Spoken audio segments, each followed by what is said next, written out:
So let me switch gears and let's talk about some of the other things that are going on in Medicare. And when I was here last year and we were talking about accountable care organizations, I was able to say that about 2.5 million beneficiaries were being served by ACOs around the country. Now we're up to about 4 million.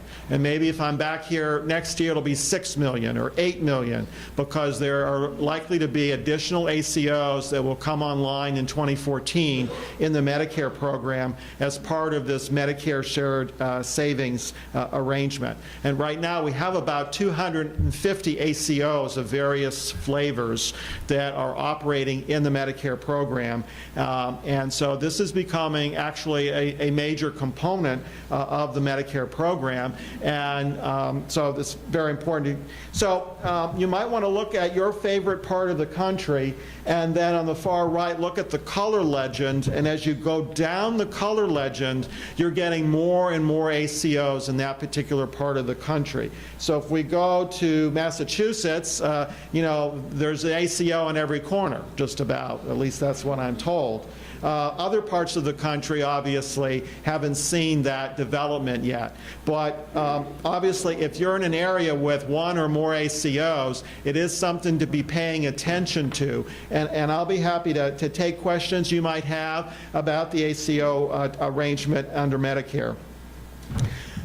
I'll come back, though. I've got a couple of questions that I think need to be posed about the ACO. But first, let me talk about another initiative that also you may not be paying very much attention to. And this is the Bundle Payments for Care Improvement Initiative at CMS. And this is being handled out of their Innovation Center. And I talked about this very briefly a year ago, but this keeps marching on and being developed. And what we're talking about is a voluntary program where people can raise their hand and say, CMS, I'm going to give you a discount. I'm hospital XYZ, or I'm skilled nursing facility ABC. I'm going to give you a discount on this bundle of services, and if I can do better than that, I'm going to share some of the savings with my physicians that are partnering with me. So let's talk a little bit more about that. There's 4 different models, and they involve different amounts of packaging, and I'll show you what the models are in a minute. But why you haven't been paying a lot of attention to this is that so far they're just looking at this in the inpatient. So you have to be an inpatient to start. If you're never an inpatient, then this system doesn't affect you in any which way. So it's certain inpatients, and then it may just be the inpatient care, but it may also affect the bundle, may be really big. It may affect all of the post-operative care, the post-acute care, et cetera. And models 1 to 3 that I'll show you in a minute involve regular fee-for-service payments. So if you're participating in this, you're just getting paid like you are always. Everyone involved is getting paid the way they are. But all of that is tallied up and compared against some benchmark. And if you stay below the benchmark, you in effect get rewarded. Now the 4th model is going to be a prospective. So it's going to be like a partial capitation approach.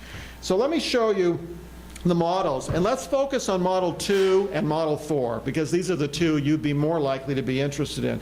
Model 2 is where all inpatient services, including all inpatient physician services, are bundled together for selected DRGs that are picked by the applicant. So if you're a hospital and you want to play in this program, you apply, you raise your hand, and you say, these 10 DRGs we want to be paid on a bundled basis, and the hospital, likely, is paid for not only the inpatient's care, their services, but also would get paid for the physician services that go on during that inpatient stay. And then they have the responsibility of divvying that up with folks. So that's one model, and as I said earlier, everyone involved here, the physicians in the hospital, get paid like they always get paid, but at the end there's sort of a reckoning.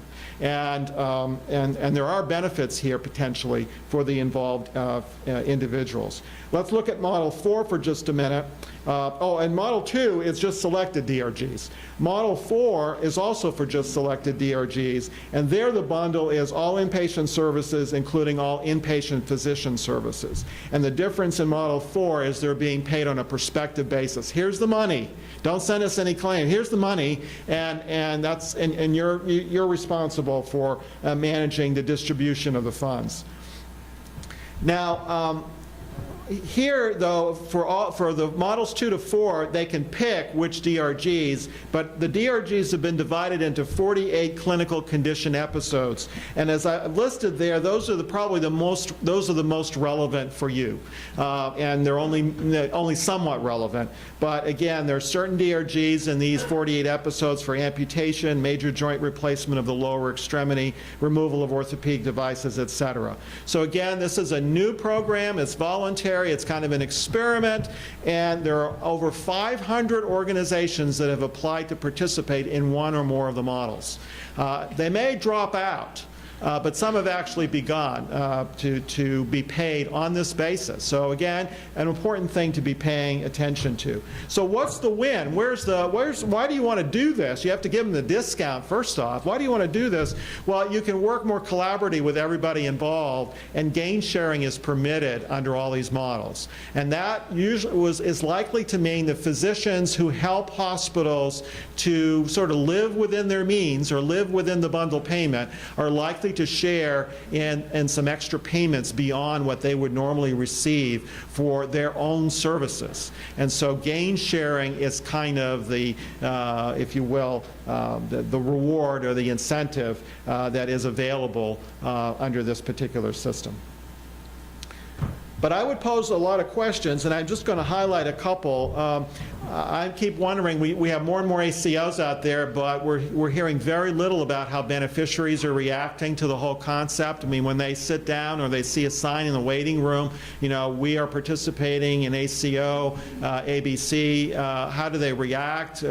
Are there tensions developing in communities between the physicians who are inside the ACO and the physicians who are outside the ACO but may actually be caring for ACO patients? Sort of what's going on. And in your case, we talked about bundled payment, but we're probably not far away from the day when someone's going to say, we're going to start bundling outpatient surgical services as well. So, for example, we're going to bundle together not only the outpatient care and the outpatient surgical care, but we're going to bundle the physical therapy together. We're going to bundle everything that goes on for 30 days post that procedure, and someone's going to get that payment, or someone's going to take responsibility for living within that payment amount. So again, a lot of questions. And the last question I posed there, do policymakers have unrealistic expectations? The answer is yes. What's less clear is what happens next. As people try this and it doesn't work real well, we try that, it doesn't work real well, then sort of what's the next step?